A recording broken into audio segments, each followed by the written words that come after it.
He had made up his mind about airstrikes on Syria some time ago. He's against them.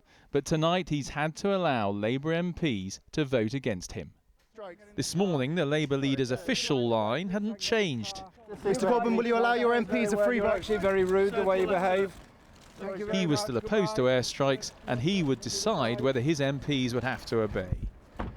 But even his close allies were wondering if he should give them the freedom to disagree. My position over about 20 years is around war issues on free votes, but obviously Jeremy has to take other views into account other than mine. I understand initially the Labour leader tried to convince the shadow cabinet to allow an official Labour Party position against airstrikes while allowing a free vote, but a majority of his senior team refused to accept that.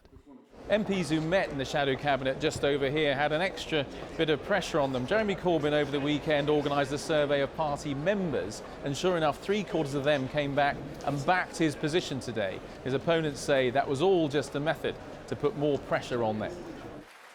Ever since Jeremy Corbyn's election, the split between him and many of his senior MPs has been obvious.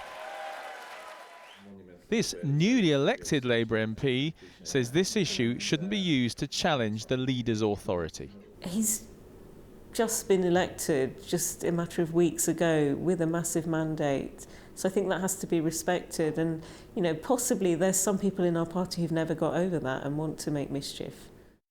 Jeremy Corbyn's opposition to military action in Syria remains, but his decision tonight to allow Labour MPs to vote as they wish seems to have made an extension of the bombing almost certain.